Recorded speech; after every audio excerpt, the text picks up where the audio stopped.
परत्वं माध्यस्थभावं विपरीतवृत्तौ सदा ममात्मा विदधातु देव। बोधि समाधि परिणाम शुद्धि स्वात्मोपलब्धि शिव सौख्य सिद्धि चिंतामणि चिंतित वस्तु दाने त्वामन्ध्यमानस्य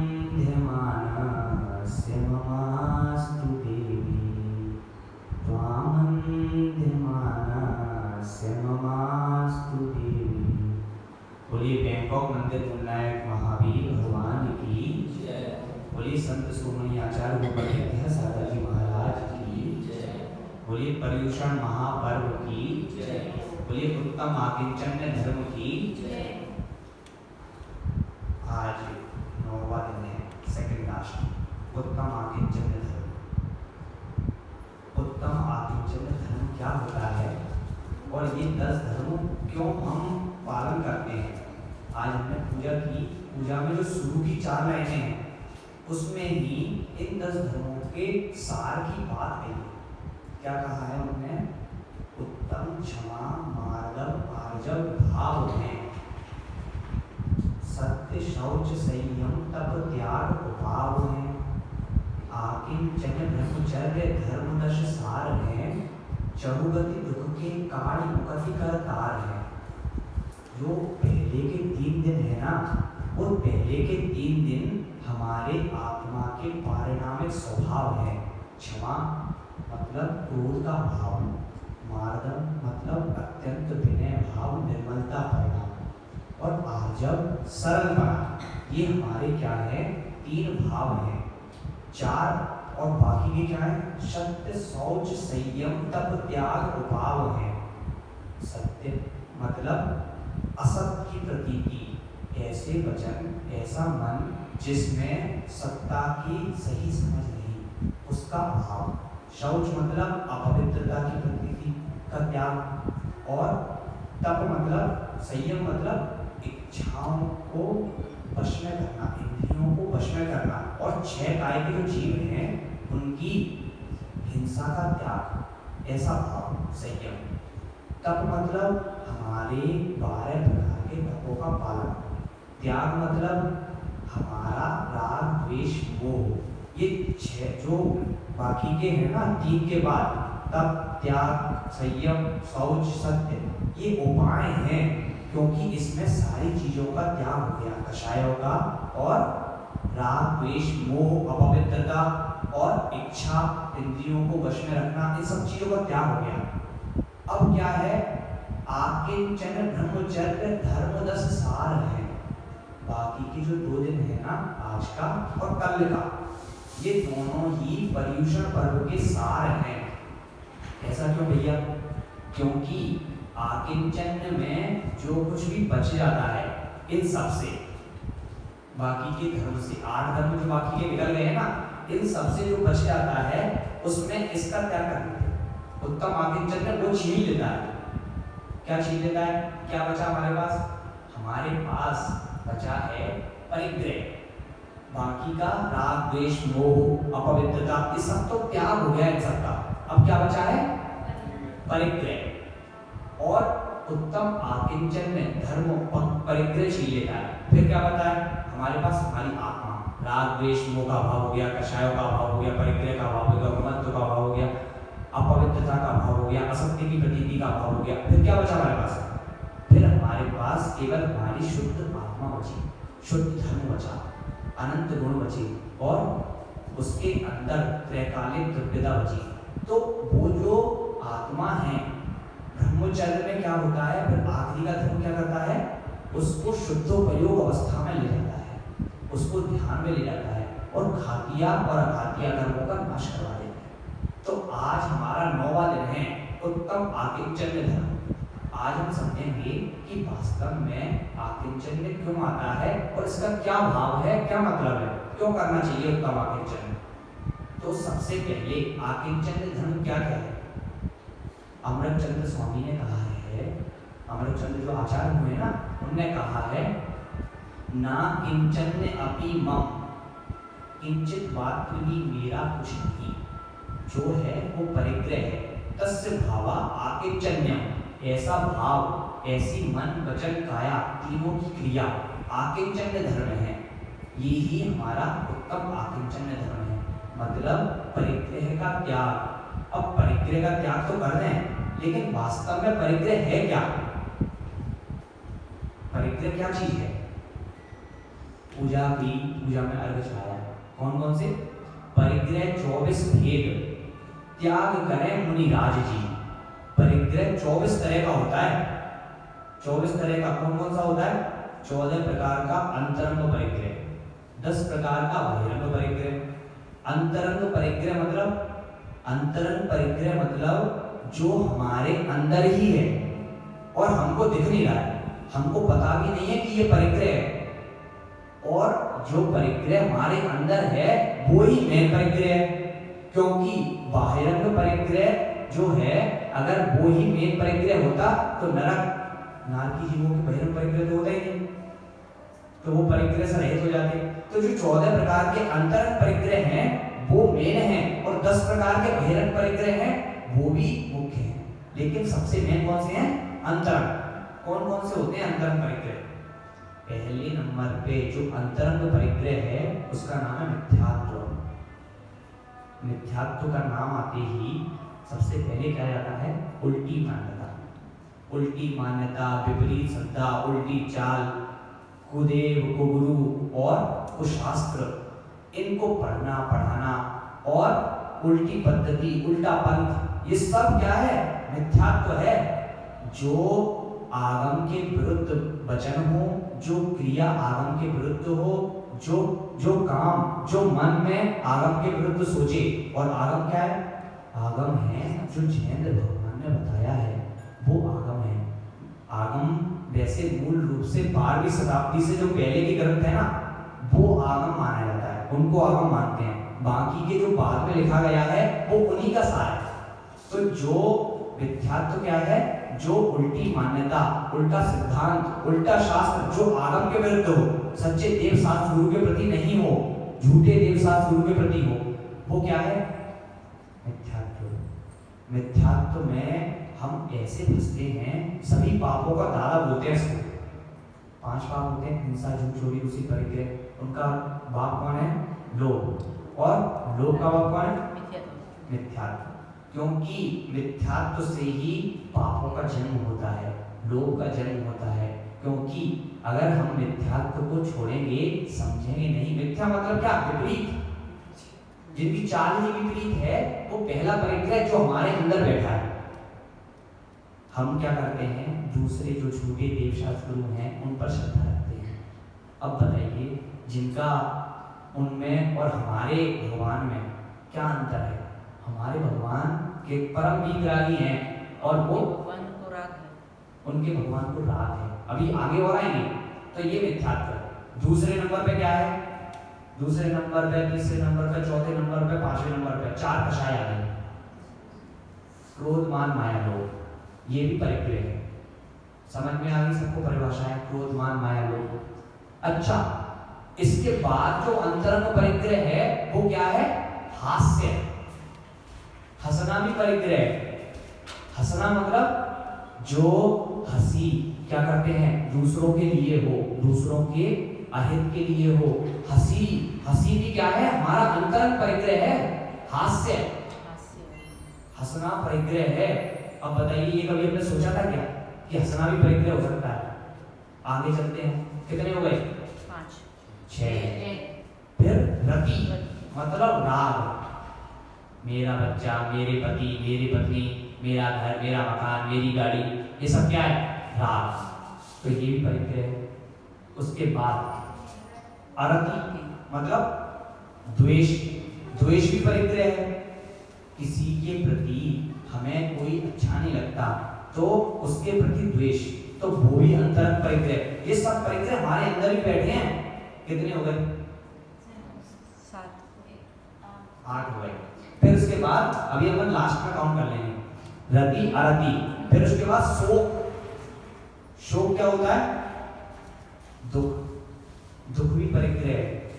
घाटा लग गया, परेशानी हो गई, बीमार हो गए, तबीयत खराब हो गई, परिवार में कोई ना कोई बीमार बना ही रहता है, हमको परेशानी है, ये सब चीजें क्या है? दुख होता है। रोना, बिलखना, किसी का मरण भी हो जाए ना तो भी हमको दुख नहीं करना चाहिए, क्योंकि दुख परिग्रह का कारण है।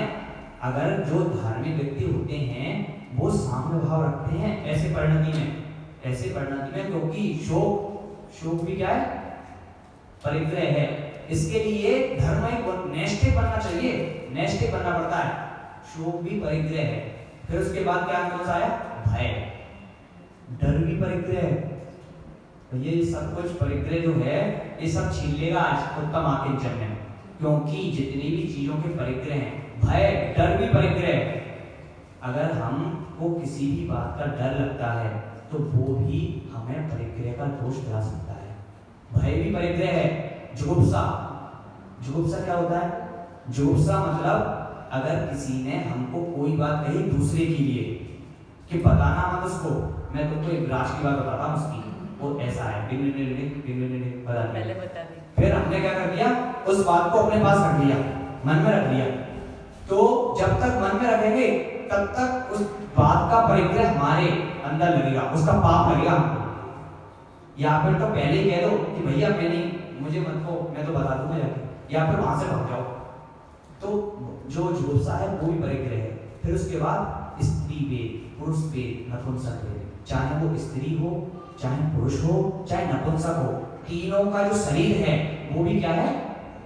परिग्रह है। कितने हो गए? पूरे हो गए। देखो, सबसे पहले मिथ्यात्व, फिर 4 कषाय, कितने हो गए? 5। हास्य, रति, अरति, शोक, भय, जुगुप्सा, स्त्रीवेद, पुरुषवेद और नपुंसकवेद। अब आते हैं बाह्य परिग्रह की तरफ। बाह्य परिग्रह क्या है? बाह्य परिग्रह, अब जैसे हास्य जो परिग्रह है, अब हम हास्य परिग्रह में कह देते हैं कि हंसना तो नॉर्मल है, सभी हंसते हैं। तो हंसने में जैसे अपन जयपुर में हमारे क्या होता है कि मूर्तियों का काम होता है। मूर्तियां जितनी भी बनती हैं, हर गली गली में मूर्तियां बनती हैं भगवान की, भगवान बनाए जाते हैं, और सभी पूरी दुनिया में मंदिरों में भगवान जयपुर से ही जाते हैं बन के। तो वहां पर जो आते हैं वो कहते हैं कि भैया हमको ऐसी मूर्ति दिखाओ जो बिल्कुल हंसमुख हो और कैसी हो? बिल्कुल ऐसी कि जिनको देखकर बिल्कुल आराम से हमको क्या हो जाए? मंत्र मुक्त हो जाए जिनको देख करके। अब ये बताओ भैया कि जो खुद पापों से बचने के लिए परिग्रह छोड़ के इतनी मुश्किल से तो उन्होंने सारे कर्म काटे, भगवान बने, हम पूजे, उनको हम पूजते हैं ना, तो हम उनको पूजते हैं और आप उनको श्रृंगार करवा रहे हैं हास्य का। दोष लग जाएगा कि लगेगा? परिग्रह का। हमारे भगवान कैसे होते हैं? हम स्तुति बोलते हैं, छवि पीत रागी नग्न मुद्रा दृष्टि नासा पैर है पशुप्राति हारे अनंत गुणयुक्त कोटि रवि छवि को है। मतलब हमारे भगवान की मुद्रा वीतरागी होती है, नग्न मुद्रा, दृष्टि नासा पैद है। हमारी उनकी जो दृष्टि होती है वो नासाग्र दृष्टि होती है। छवि वीतरागी नग्न मुद्रा दृष्टि नासा पैद है पशु प्रातिहार, 8 प्रकार के प्रातिहार सज्जित रहते हैं, और पशु प्रातिहार अनंत गुणयुक्त, अनंत गुणों से सहित है। इतने गुण किसी और में देखने को ही नहीं मिलते। 3 लोक की सुंदरता यदि मूर्तिमान बनकर आवे, ऐसी हमारे भगवान की मूर्ति होती है। तो अनंत गुणयुक्त, कोटि रवि छवि को हरे।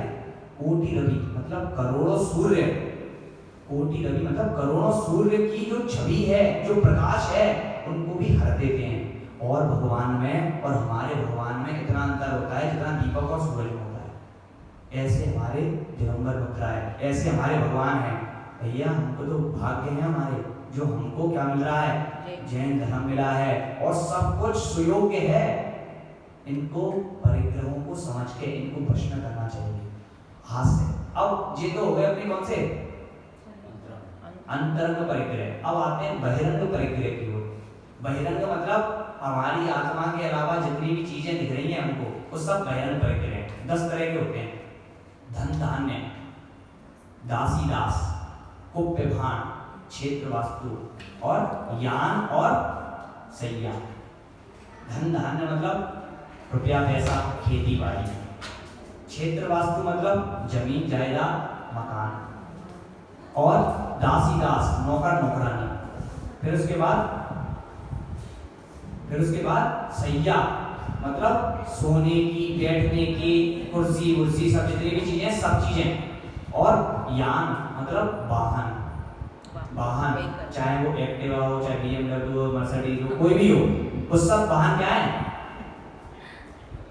ब्रांडेड परिग्रह। तो ये सब बहिरंग परिग्रह जो हैं वो हमको क्या करते हैं? इस संसार में परिग्रह हम करते हैं। तो परिग्रह का क्या होता है, क्या मतलब है परिग्रहों का? हम चाहे एक AC लगाएं, चाहे 20 AC लगाएं, इसका सुख नहीं मिलेगा हमको। जैसे ही AC बंद हुआ या फिर हम बाहर गए, 1 मिनट बाद ही पसीना आने लगेगा, चाहे 20 AC की हवा खा के आ रहे हो। परिग्रह हमने मेहनत करी, 1 साल 20 AC लगा लिए, फिर उसके बाद 1 मिनट बाहर गए, अरे ये क्या हो गया, अब फिर AC लगाओ, रास्ते में AC लगाओ, सब जगह पर। मतलब ऐसा जो है वो हमारे लिए किसी भी काम के नहीं है, क्योंकि इनमें सुख नहीं है, संयोग मात्र है, ये सब स्थिर नहीं है। ये सब हमको दुर्गतियों में ले जाने वाले हैं। दुर्गतियों में कैसे ले जाएंगे? हमारे आचार्य उमा स्वामी ने 2000 साल पहले तत्वार्थ सूत्र में एक सूत्र बताया। क्या था? बहुवारंभ परिग्रह त्वं नारकस्यसा। बहुत आरंभ यानी बहुत प्रमाद, बहुत परिग्रह हमारे नरक आयु के आश्रम का कारण है। अगर हमने पूरे जीवन भर परिग्रह रखा और इसमें ही जीवन निकाल दिया, निश्चित रूप से नरक गति है। क्योंकि नरक गति का काम, और ये तत्वार्थ सूत्र का है।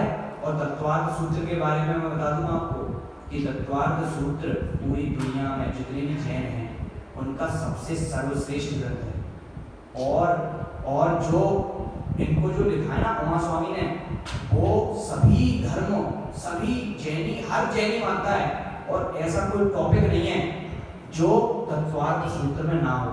हजारों PhD हुई हैं, 1900 PhD तो हमारे सामने से हुई है, उस पर 3900 टीकाएं लिखी हैं, उस पर स्मारक से भी हुई है 1500 2000 की, उस पर समय साल पे ज़्यादा होती है टोटल स्मारक में, समय साल से हुई है 10-15 हज़ार बहुत सारे।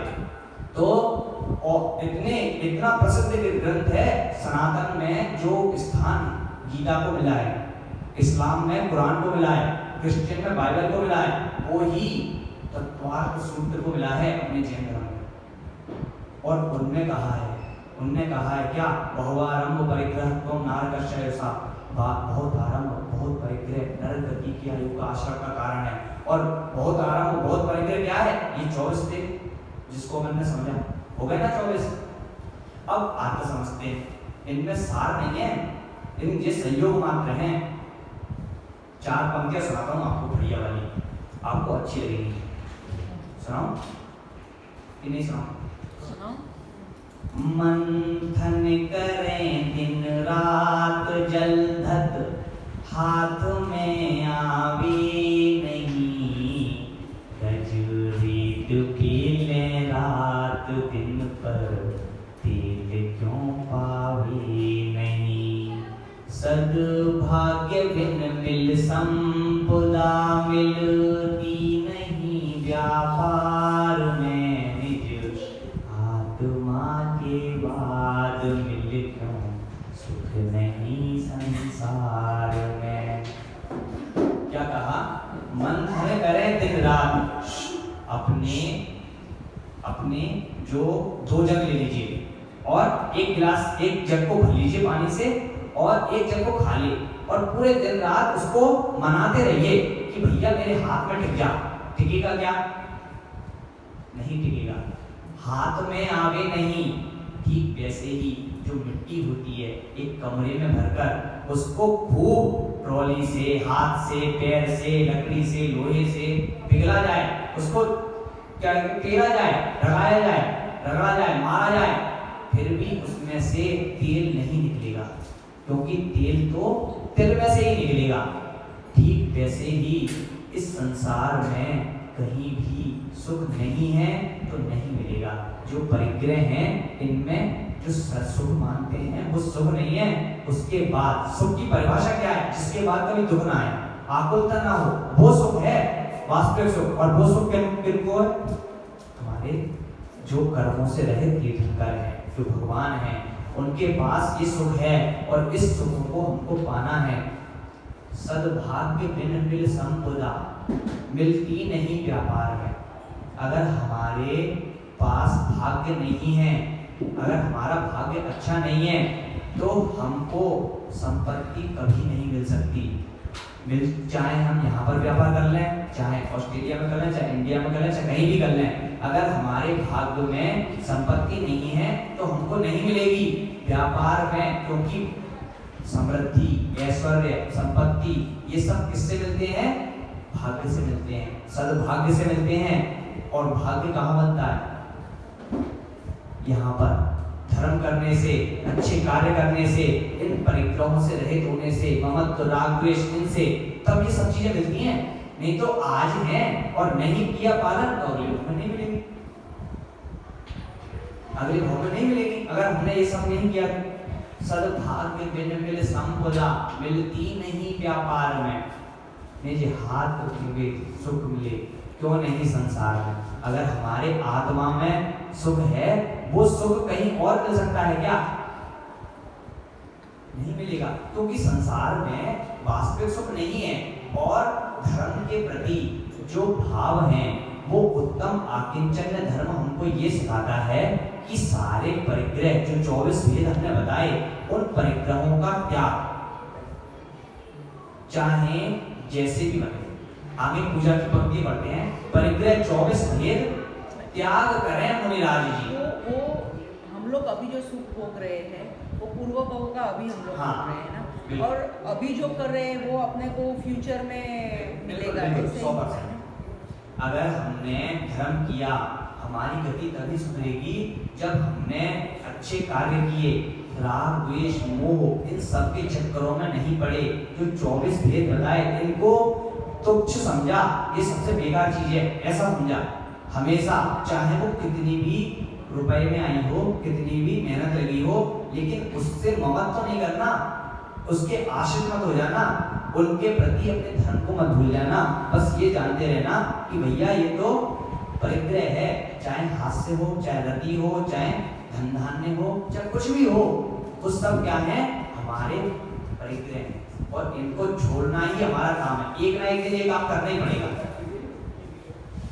अब आगे चलते हैं। परिग्रह 24 भेद त्याग करें मुनिराज जी। जो मुनिराज होते हैं वो 24 प्रकार का परिग्रह का त्याग करते हैं, उनका त्याग होता है इन 24 प्रकार के परिग्रहों का। जिस दिन दीक्षा लेते हैं उसी दिन वो क्या करते हैं? 24 प्रकार के परिग्रहों का त्याग कर देते हैं। तृष्णा भाव उच्छेद, इसलिए तृष्णा को जो परिग्रह हैं उससे अलग कर दीजिए, हटा दीजिए। घटती जान घटाइए, जितनी घटा सकते हो। मतलब जितने परिग्रहों को आप कम कर सकते हो, जितना अपने आप को सीमित रख सकते हो, उतना सीमित कर लो। क्योंकि ये सब परिग्रह हैं तृष्णा, इस सब हमको हमारे समय पूरा करने के लिए आए हैं। बस हम सोच रहे हैं सब चीज है हमारे पास, सुख है बिल्कुल एकदम, लेकिन भैया ये सब जो परिग्रह हैं कि हमको हमारा फ्यूचर जो है वो ब्राइट नहीं होगा। जो हमारा फ्यूचर है, जो हमारी अगली गति है ना, जिसकी हम तैयारी कर रहे हैं, वो तैयारी करने के लिए हम क्या कर रहे हैं? वो पढ़ रहे हैं जो परीक्षा में नहीं आ रहा। आगे चलते हैं। उत्तम किंचन गुण जानो, परिग्रह चिंता दुख ही मानो। फांस तनक सीतन में साले, चाह लंगोटी की दुख भाले। उत्तम आकिंचन गुण जानो, उत्तम आकिंचन जो गुण है उसको जानो। परिग्रह की चिंता दुख ही मानो। ये परिग्रह जितना भी हो, चाहे वो अंतरंग हो चाहे बहिरंग, उसको क्या मानना चाहिए? दुख। फांस तनक सी तन में शाले। जैसे अगर हमारे पास फांस बराबर का भी परिग्रह है, अगर हमको जब हम चलते हैं ना और छोटी सी फांस छूट जाए तो जब तक वो फंसी रहती है पैरों में तब तक क्या होता है, हम चल नहीं पाते, लगा लगा के चलते हैं, थोड़े ऐसे टेढ़े होके चलते हैं। तो जब और हमको दर्द होता है कि अब ये कब निकलेगी, तो जैसे ही हमको बैठने की जगह मिलती है पहले उस फांस को निकाल देते हैं। तो ठीक वैसे ही ये परिग्रह किंचित मात्र भी हो वो भी दुखदाई है। चाह लंगोटी की दुख वाले, जैसे दिगंबर मुनिराज होते हैं वो क्या कर लेते हैं, क्षुल्लक लंगोटी को धारण कर लेते हैं, जो क्षुल्लक होते हैं, केवल पूरे नग्न नहीं होते, तो वो संसार में अटक जाते हैं। चाहे भले ही ये दिगंबर मुनिराज होते हैं और एक क्षुल्लक होते हैं, दोनों समान रूप से 16-16 घंटे तप करें, ध्यान करें, स्वाध्याय करें, पूजा करें, सामायिक करें, सब करें, एक बार आहार लें, लेकिन उनके पास लंगोटी है और उनके पास दिगंबर मुद्रा है। तो बस लंगोटी मात्र से ही वो संसार में रह जाते हैं और वो मोक्ष हो जाता है उनको। तो इतना छोटा सा परिग्रह भी हमारे लिए दुखदाई है। तो हम तो इतने सारा सामान लेके बैठे हैं, इतने सारे घर, इतने सारी गाड़ी वगैरह, तो आगे चलते हैं। भा लेना समता सुख कबीनर बिना मुनि मुद्रा धरे। धनी नगन तन नगन नगन ढाणे, तन नगन ढाणे सुर अस्त्र पायनी पर। तो जो हमारे अंतरंग परिग्रह हैं वो परिग्रह हमारे लिए समता को देने वाले नहीं है, बल्कि हमारे क्या करने वाले हैं, उद्विग्न करने वाले हैं, हमको परेशान करने वाले हैं, पीड़ा देने वाले हैं। बिना मुनि मुद्रा धरे, और जब तक इन परिग्रहों का त्याग नहीं कर पाएंगे तब तक दिगंबर मुद्रा धारण नहीं हो पाएगी और हमको क्या हो जाएगा, इस संसार का ही बंद करना पड़ेगा, दुर्गतियों का बंद करना पड़ेगा। ये आज के जो उत्तम आकिंचन धर्म है वो हमको परिग्रहों से निकालने के लिए आया है। जितना कुछ बचा है इसको सीमित करो और धीरे धीरे इसको कम करो, नहीं तो नरक भगवान परिग्रहत्वम नारकश्यसा। नरकों में ऐसी मार पड़ी वो गुजरा जमाना भूल गया। चेतन को मिला जब नर्तन तो वो होश में आना भूल गया। इस भूल में इतना भूल गया कि ब्याज के बदले मूल गया। कंकड़ पत्थर पर मुग्ध हुआ चैतन्य खजाना भूल गया। नरकों में जो हम सहन करके आए हैं पुरानी गतियों में वो हम भूल गए हैं, होश में नहीं है अभी हम। चेतन को मिला मतलब हमको आत्मा को मिला जब ये नर्तन, तो फिर होश में आने ही भूल गए। इस भूल में इतना भूल गया और ये बात भूल कर भी इतना भूल गए कि क्या थे, हमने इतनी मुश्किल से आए वो तो अलग, ब्याज के बदले भूल गया। जो ये जीवन था वो भी क्या हो गया, चला गया ऐसे ही। कंकड़ पत्थर पर मुक्त हुआ, जो बाहरी परिग्रह हैं उन पर हम मुक्त होते रहे और जो वास्तविक खजाना था, जो हमारा धर्म था, जो व्रत थे, जो पर्युषण धर्म है, जो वास्तविक में हमारे धर्म है, जैन धर्म है, उसको भूल गए, अपने स्वभाव को भूल गए।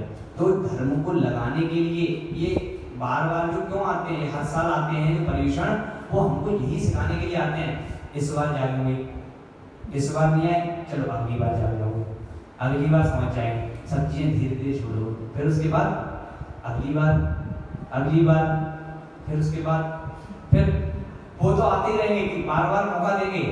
लेकिन क्या हुआ, एक दिन ऐसे पर्युषण आएंगे कि अब अगले पर्युषण नहीं कर पाएंगे भैया,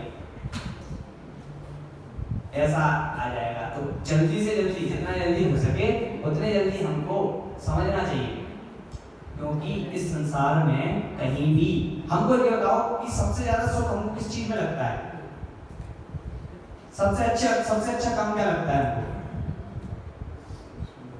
सोना। अच्छा, जब हमको सबसे अच्छा काम लगता है तो फिर उठते क्यों हैं, सोते सोते थक जाते हैं। अब जो चीज अच्छी लग रही है उसमें भी थक जा रहे हैं और फिर उसके बाद उठ गए, खड़े हो गए। अच्छा, अब खड़े होने में क्या है कि सो गए थे, बहुत देर लेट गए, अब उठ गए। अब खड़े होते होते भी थक जाएंगे, फिर बैठ जाएंगे, फिर बैठ जाएंगे, फिर लेट जाएंगे, फिर खा लेंगे, फिर लेट जाएंगे, फिर खड़े हो जाएंगे, फिर इधर चले जाएंगे, फिर उधर चले जाएंगे। एक जगह पर क्यों नहीं बैठते? अगर हमको जिस चीज में सुकून मिल रहा है, जिस चीज में सुकून मिल रहा है, जैसे हमको यहाँ बैठ के हवा लग रही है अच्छी ठंडी ठंडी हवा लग रही है, बढ़िया, कोई डिस्टर्ब नहीं कर रहा, आराम से बैठे हैं बैठे हैं बैठे हैं। फिर उसके बाद अरे ये इतनी ठंडी हवा खा के भी क्या करूँगा, काम करूँगा कुछ। फिर उसके बाद घर चले जाएंगे, फिर उसके बाद फिर गर्मी लगेगी, फिर बैठ जाएंगे। ऐसा क्यों? क्योंकि इन चीजों में सुख नहीं है भैया, इन चीजों में सुख नहीं है, इसलिए तो हम बार बार चेंज होते रहते हैं, अपने मन को बार बार चेंज क्यों करते हैं? अगर इनमें सुख होता तो ये स्थिर नहीं हो जाते, अच्छे लगते हैं बस दूर से। बाकी वास्तविकता में जो हमको, जिनको धर्म का मर्म पता होता है, उनको ये चीजें जिनको धर्म का मर्म पता होता है, वो ये चीज जानते हैं और अपने आप को नियंत्रित रखते हैं, ममत्व का त्याग करते हैं, इनसे ज्यादा आसक्ति नहीं रखते हो। तो ये जो हमारा धर्म है वो यही सिखाता है, क्योंकि धर्म में ही कल्याण है, संसार में कल्याण नहीं। अज्ञानोपास्तर ज्ञानम ज्ञानम ज्ञानी समासया ददातु यत्तु यस्यास्ति सुप्रसिद्धम मिलम वचा। अज्ञानी के पास जाओगे आप तो वो अज्ञान दे देगा तुमको, ज्ञानी के पास जाओगे तो ज्ञान दे देगा। यह वचन सुप्रसिद्ध है क्योंकि जिसके पास जो होता है वो वही दे सकता है। पूरे तीनों लोगों में ये वचन सुप्रसिद्ध है। अब किसी अज्ञानी के पास जाओगे तो वो ज्ञान कहाँ से देगा, और ज्ञानी के पास जाओगे तो वो अज्ञान कहाँ से देगा। अब ज्ञानी जो अज्ञान दे दे तो वो ज्ञान किस स्तर रखता है, क्या स्थान रखता है? वो जो ज्ञान जो ज्ञानी होकर भी क्या कर दे, किसी को ज्ञान दे दे। तो इसलिए उत्तम आकिंचन ने धर्म ये सिखाता है कि जो हमारा महत्व है, परिग्रह है, उन सबका त्याग करिए, और ये सब हमको संसार में भटकाने के कारण है, और धीरे धीरे जितनी हो सके अपने अंदर सीमित इन सब चीजों को जो बताए हैं वास्तविक में अंतरंग परिग्रह, हास्य, रति, अरति, शोक, भय, इन सब से क्या करें, थोड़ा दूर रहिए। ये सब हम कर सकते हैं ना कि नहीं कर सकते? कर तो सब कर सकते हैं, लेकिन करना कब से शुरू करना है ये बताइए। समय निकला जा रहा है,